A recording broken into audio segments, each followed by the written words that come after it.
Hindi na ba kayo sa almusal, breakfast, 'di ba?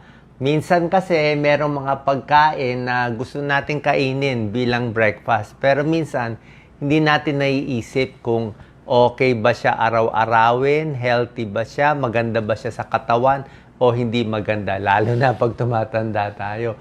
'Di ba? Pag nakita natin yan, lalo na pag kumain tayo sa labas, 'di ba? Talagang kakainin natin yan eh. Pero, baka hindi siya pwede araw-arawin. Tingnan natin ang healthy tsaka not so healthy. Hindi ko naman pinagbabawal, pero tingnan nyo.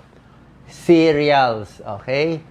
Ang cereals, okay naman cereals, paminsan-minsan, nilalagyan nila ng vitamins, fortified daw, may gatas, healthy naman ang gatas. Ang problema, pag araw-arawin mo, very high in sugar pa rin eh. Kung may diabetes, nakakataas din. Tsaka marami, may honey, may chocolate. Pumili na lang ng mas healthy na cereals kung meron kayong mahanap. Pero overall, yung mga iba nakikita natin, hindi ganun ka-healthy. Lalo na pag ganito katamis. Diba? Dati nga, donut ang breakfast ko eh. Wala mabilhan eh. Pero syempre, sobrang tamis eh. Diba? Carbohydrates and sugar lang yan. Hindi siya pwede araw-arawin. Hanap kayo ng healthy cereals kung makahanap kayo ng brand. Pancake or waffle, masarap ang pancake, di ba? Kaya lang, masarap siya. Pwede ka kumain. Minsan, punta ka sa hotel, pwede ka kumain. Kaya lang, kung titingnan nyo, puro carbohydrate siya. Puro syrup, di ba? Sugar. Puro mantikilya siya. So, hindi mo rin pwede araw-arawin. Kulang ka sa protein, at sumobra ka sa tamis. Okay? Huwag araw-arawin. Buttered toast, di ba? Actually, walang problema sa toast spread eh. Ito, walang problema. Kung healthy sana yung palaman mo. Kung palaman mo sana, pwedeng chicken sandwich, pwedeng itlog o tuna. Pero kung butter and toast lang, medyo kulang. Medyo kulang kung yan lang. Tayo, pandesal and kape, di ba? Medyo kulang. Muffin. Akala natin muffin healthy, di ba? Merong mga blueberry muffin, oat bran muffin, apple muffin. Pero pag titingnan nyo, isang muffin na aabot ng 450 calories. Para siyang 2 platong kanin ang calories ng isang muffin. Paano? Masyado puro mantika, mantikilya, matatamis. Meron namang healthy kinds, pero bihira eh. So basically, pwede mag-muffin paminsan-minsan. Huwag araw-arawin. Mamaya, papakita ko yung healthy breakfast. Reminder lang. Fruit juice, di ba?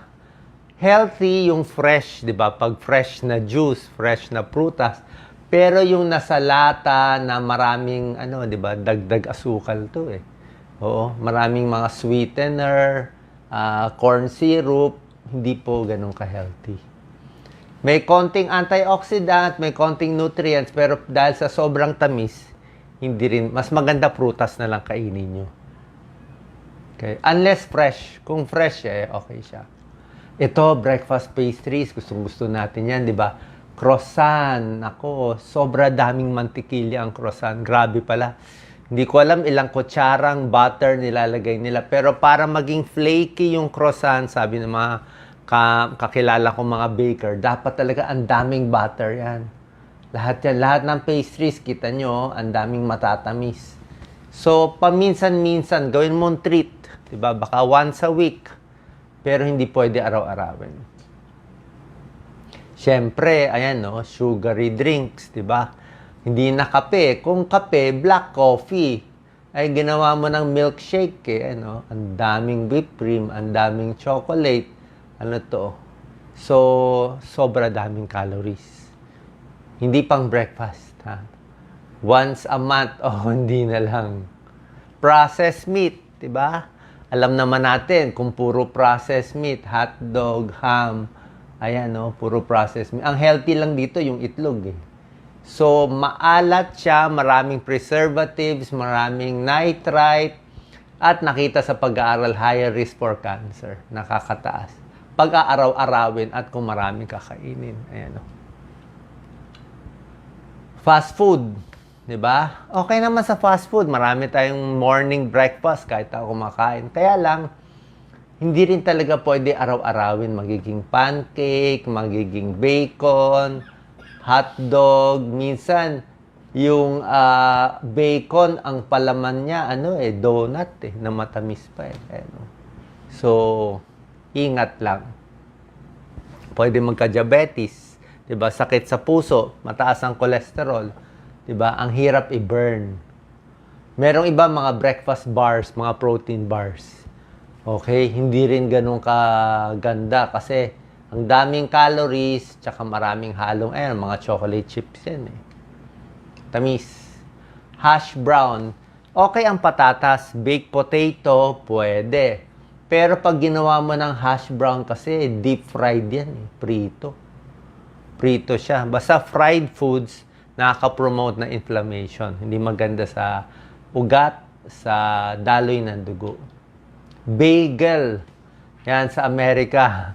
'Di ba? Gusto natin bagel. Actually, mas okay pa nga ang pandesal. Ang bagel, matindi siya. Ayan, sobra daming carbohydrates. 350 calories. 350 calories. More than 1.5 cup of rice. Ibang klase talaga yung bagel, yung pagka, refined sugar niya. So, pag bagel, kalahati lang ang pwede mo kain. Tapos, depende pa sa palaman. So, itong mga foods, reminder lang na hindi siya ganun ka-healthy. Huwag araw-arawin. Ano yung pwede natin, lalo na dito sa Pilipinas?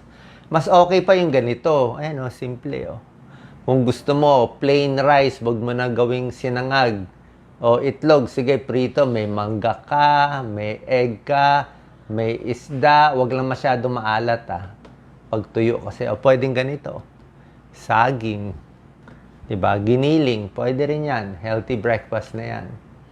Egg is healthy. Maraming vitamin A, vitamin D, B12. Pinakamura. Kung gusto mo mas healthy ba, hard-boiled egg. Hard-boiled egg, mas walang mantika. O poach. 1 to 2 eggs in a day, pwede na yan. Pang mahirap.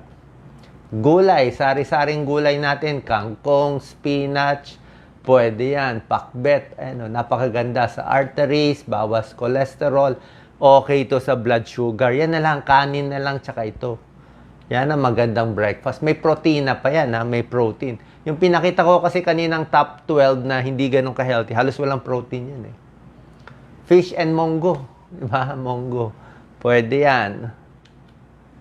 Arroz caldo, Doc Lisa. Healthy na rin arroz caldo, diba? Pwede yan. Lugaw, any lugaw, 'di ba? To may garlic, lagyan mo na lang ng paa ng manok. 'Di ba? May kalamansi, pwede 'yan, healthy 'yan. Kape, pwedeng black coffee, healthy, 'di ba? Sanayan ng lasa. O tsaa, pwede, green tea, pwede. Ito mga healthy 'yan. O tubig na lang, mas maganda. Ito, kung gusto mo talaga healthy breakfast, ito ang pwedeng sample meal. O pwede mo focus, Doc Lisa. Ayan, ang ganda. May saging siya. Saging healthy. May gulay siya. May maliit na isda siya. Pag yan nakakainin mo, complete meal. Tingnan mo merienda. May isang mais. Suman na maliit. Okay lang yung maliit. Ito mo, lunch niya. Paksiw. Gulay. Parang pakbet. Ayan, Sinigang yan. Sinigang ba to? Hiniwalay niya. Anong prutas to? Ito, may konting pakwan siya. Isang maliit na slice. So, gulay na naman. Ano to? Pork. Parang inihaw na manok eh. Tapos, 8 to 10 glasses of water. Ayan, Pinoy, Pinoy healthy plate yan eh. So, nakita nyo, ang kanin niya, konti lang, 1 cup lang, Kaya nyo ba 1 cup lang? Ang marami niya, gulay, prutas, pati egg. So, sana po, reminder lang tong video natin, medyo iwas dito sa mga ganito, Alam ko masarap siya. Lalo na kung may pera kayo, mayaman kayo, masarap kumain nito. Sa hotel, laging ganito ang sinaserve. 'Di ba? Pero sana, once a week lang or once a month lang, balik tayo sa mga dati at healthy na Pinoy foods na gusto natin. Salamat po.